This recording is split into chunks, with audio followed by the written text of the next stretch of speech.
नमस्कार. मी अनिल घाटगे. आजचा विषय आहे भुजबळांचा थैथयाट.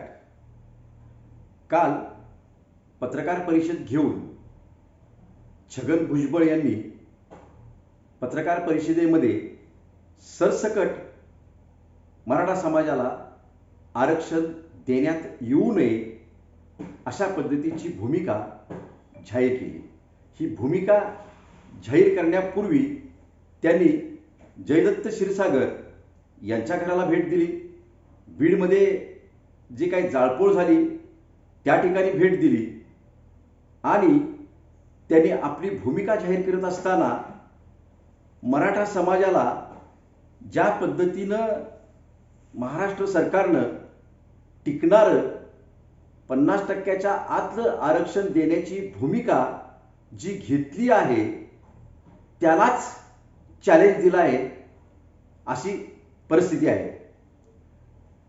महाराष्ट्राचे मुख्यमंत्री एकनाथ शिंदे यांनी छत्रपतींच्या पुतळ्यासमोर शपथ घेतली आहे की मी मराठा समाजाला टिकणारे आरक्षण देणार आहे आणि त्यांच्याच मंत्रिमंडळातील एक मंत्री छगन भुजबळ हे त्या गोष्टीला विरोध करत आहेत. त्यांनी दुसरी एक गोष्ट या ठिकाणी पत्रकार परिषदेमध्ये सांगितली की पहिल्या वेळेला मनोज जरांगे पाटील उपोषणाला बसले असता त्या ठिकाणी पोलिसांकरवी लाठी हल्ला झाला. तो लाठी हल्ला तिथल्या लोकांनी दगडफेक केली असा दावा शोध लावला. परंतु महाराष्ट्राच्या गृहमंत्र्यांनी स्पष्टपणानं त्यावेळेला सांगितलं होतं की ही चूक झालेली आहे पोलिसांकरवी. मग भुजबळांचा हा थैथयाट का? दुसरी गोष्ट, दुसऱ्या उपोषणाच्या वेळी बऱ्याच महाराष्ट्रातल्या नेते लोकांनी मनोज जरांगे पाटील यांनी उपोषण मागे घ्यावे, त्यांच्या मागण्या रास्त आहेत, आम्ही मार्ग काढतो आहोत असे सांगण्याचा प्रयत्न केला आणि शेवटच्या प्रयत्नाला यश आलं आणि त्यावेळेला माननीय न्यायमूर्ती यांनी मनोज जरांगे पाटील यांच्या व्यासपीठावर जाऊन न्यायिक बाबी आणि इतर गोष्टींचा उहापोह केला. त्याला सुद्धा न्यायाधीश हे ह्या सामान्य माणसाच्या पुढे जाऊच कसे शकतात अशा पद्धतीची काल भूमिका जाहीर केल्यानंतर महाराष्ट्राला प्रश्न पडलाय की भुजबळ हे नेमके महाराष्ट्राच्या कोणत्या जाती धर्माचे आहेत. ते आज या ठिकाणी आपली ओबीसी प्रतिमा जपण्याचा प्रयत्न करत आहेत. कारण गेले 40 दिवसामध्ये ओबीसी समाजाला सुद्धा हे लक्षात आलेलं आहे की आपण सर्वजण बालाबुरुदीदार आहोत आणि हिंदवी स्वराज्य स्थापन करत असताना छत्रपती शिवाजी महाराजांनी जी मोठ बांधली आहे त्या मोठीमधला सर्वात मोठा भाऊ हा मराठा आहे आणि मराठा आणि ओबीसी मध्ये भांडणं लावून आपलं नेतृत्व शाबूत ठेवण्याचा हा भुजबळांचा डाव आहे, प्रयत्न आहे आणि याला कुठल्याच ओबीसी समाजानं बळी पडता कामा नये अशी अवस्था आता मराठ्यांनी सुद्धा आपली भूमिका सावधपणानं या ठिकाणी घेतली पाहिजे. यासाठी जे छगन भुजबळ यांचा पूर्व इतिहास तुम्हा सर्वांना या निमित्तानं माहीत असणं गरजेचं आहे.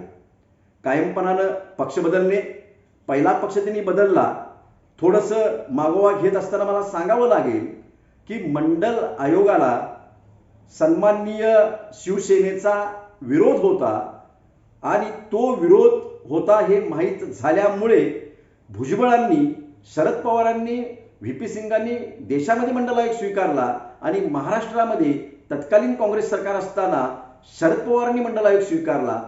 त्यावेळेला भुजबळांनी शिवसेना सोडून काँग्रेसमध्ये प्रवेश केला आणि काँग्रेसच्या मराठ्याच्याच नेते लोकांनी या भुजबळांना सांभाळलं, मोठं केलं, ताकद दिली. मग त्यावेळेला भुजबळांना असं आठवलं नाही का की मला मराठा समाजानं सहकार्य केलं, मग आज ते मराठ्यांच्यावर आग पाकड का करत आहेत? त्यानंतरचा त्यांचा डाव हा तुम्हा सर्वांना माहीत आहे.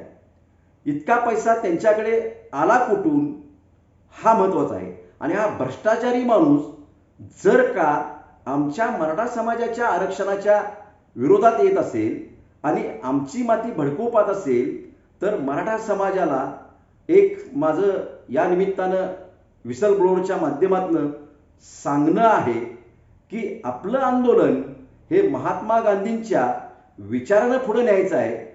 कुणालाही कुठल्याही सार्वजनिक मालमत्तेचं नुकसान न करता संयमानं शांततेनं हे लढाई आपल्याला जिंकायची आहे.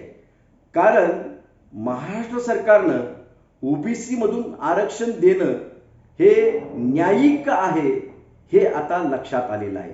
1993-94च्या वेळेला जे 14% ओबीसीचं आरक्षण होतं आणि मंडल आयोग स्वीकारल्यानंतर शरद पवारांनी अधिकचं जे शिल्लक असणारं आरक्षण हे ओबीसी समाजाला वाढवून दिलं. त्या काळामध्ये कोणताही इम्पेरिकल डेटा उपलब्ध नव्हता. त्यामुळं हे वाढीव आरक्षण आहे हे आता ओबीसी समाजातील बांधवांना सुद्धा लक्षात आलेलं आहे. आणि आपला मोठा भाऊ अडचणीत असताना आपण त्याला सहकार्य केलं पाहिजे ही भूमिका आता ओबीसी आणि मराठा समाज अथवा इतर सर्व समाजांनी ती घेतली आहे. त्यामुळे भुजबळांनी कितीतरी पाण्यात काठी मारायचा प्रयत्न केला तरी भुजबळांचा पराभव त्यांच्या विचाराचा त्यांच्या कुटील डावाचा हा निश्चित आहे. कालच्या पत्रकार परिषदेमध्ये छगन भुजबळ यांनी अनेक स्टेटमेंट केलेलं आहे की सरसकट गुन्हे मागं घेण्यात येऊ नये. परंतु मनोज जरांगे पाटील यांनी स्पष्ट आणि आपली प्रामाणिक भूमिका शासनासमोर चर्चेच्या वेळेला मांडली आहे. जो गुन्हेगार आहे त्याला आम्ही पाठीशी घालत नाही हे स्पष्ट केलेले आहे. परंतु सामान्य शांततेत आंदोलन करणारा मराठा, उपोषणाला बसलेला मराठा यांच्यावर देखील या सगळ्या षडयंत्रामध्ये त्या जाळपोळीमध्ये यांची नावं जी गोवण्यात येत आहेत त्याला माझा विरोध आहे. आणि असे मराठे जे आहेत त्यांचे गुन्हे मागं घ्यावेत अशी स्पष्ट भूमिका या ठिकाणी मनोज जरांगे पाटील यांनी घेतली आहे. असं असताना भुजबळ हे लोकांच्या मनामध्ये कलुषित करण्याच्या दृष्टिकोनातून आपलं वक्तव्य करत आहेत हे दुर्दैव आहे. मनोज जरांगे पाटील यांनी मराठा समाजाला आता आव्हान केलेलं आहे की या महाराष्ट्रातल्या कोणत्याही गावामध्ये साखळी उपोषण थांबता कामा नये. जिल्हा पातळीवर, तालुका पातळीवर, ग्रामपंचायतीच्या दारात हे उपोषण आरक्षण मिळेपर्यंत थांबले नसले पाहिजेत ही भूमिका या ठिकाणी सांगत असताना आपण जे वाढीव आरक्षण आहे जे ओबीसींचं नव्हतंच, जी त्यांना लॉटरी लागलेली आहे ती लॉटरी मराठ्यांसाठी परत करावी ही भूमिका आहे.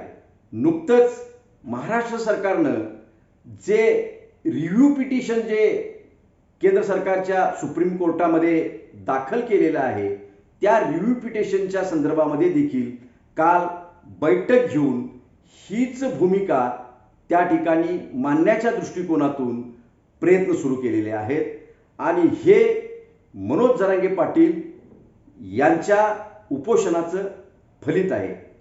दुसरी गोष्ट, एक सामान्य चेहरा जो या महाराष्ट्राला मिळालेला आहे, अगदी सामान्य, ही खऱ्या अर्थानं लोकशाहीची ताकद आहे असं म्हटलं तर ते चुकीचं ठरू नये.